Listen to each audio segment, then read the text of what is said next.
Okay, so today we're going to be learning about the lymphatic system. Sometimes the lymphatic system is referred to as the immune system because it does a good job of fighting off infections and pathogens via the white blood cells. There's a bunch of organs that are associated with the lymphatic system, so let's take a close-up look at how it works. So the lymphatic system collects extra fluid that your body produces because your body is constantly leaking, and then that extra fluid is going to be returned back to your blood. The fluid is collected in these tiny little vessels called lymphatic capillaries. In this picture you can see that the lymphatic capillaries are shown in green, and they're really closely associated with your regular capillaries. Now that extra fluid that's collected is called lymph.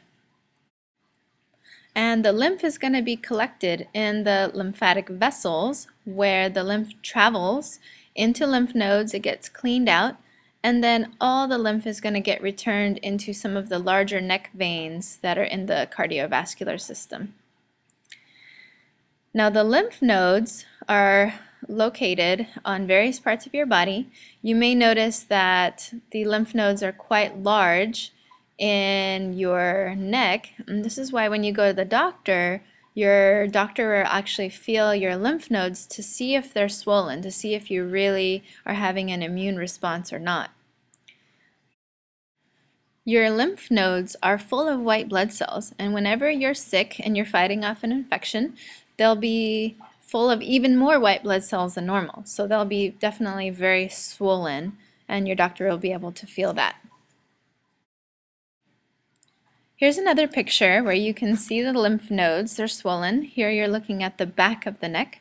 And of course, those lymph nodes are those little bean-shaped organs where different particles can be removed from the lymph. So the second organ of the lymphatic system is the thymus. So the thymus is located right above your heart, and it's going to help release white blood cells into your lymphatic system once they have matured. So the third organ of your lymphatic system is the spleen. It's the largest of the lymph organs. It's located in the upper left side of your abdomen, and what it does is it filters the blood, it releases more white blood cells, and it's going to remove some of the old or dead red blood cells that you have in your system. And the really cool thing about the spleen is it also stores up a little kind of an emergency stock of blood just in case you lose too much blood, say in a car accident. The fourth organ of your lymphatic system are your tonsils. They are located in the back of your nasal cavity on the inside of your throat. They also help to guard against infection. They have white blood cells, although you don't actually need them, and many of you may have had your tonsils removed at some point or another. Now you may be asking yourself, where's the pump? Where's the pump like the circulatory system has a heart? The truth is the lymphatic system does not have a pump. Instead, the lymph flows through your body as you move. So your skeletal muscles help move your lymph through your lymphatic system.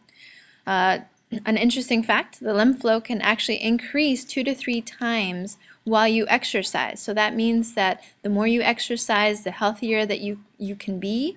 And when you're sick, and it can actually help you to get better faster if you exercise a little bit. Now, you don't want to make yourself tired by exercising, but moderate exercise is good. Here are some links for some videos on YouTube on the lymphatic system. They're both very good. You can watch them tonight for homework, and I'm going to put the links up on the portal so that you can watch them and have a better understanding of how the lymphatic system works.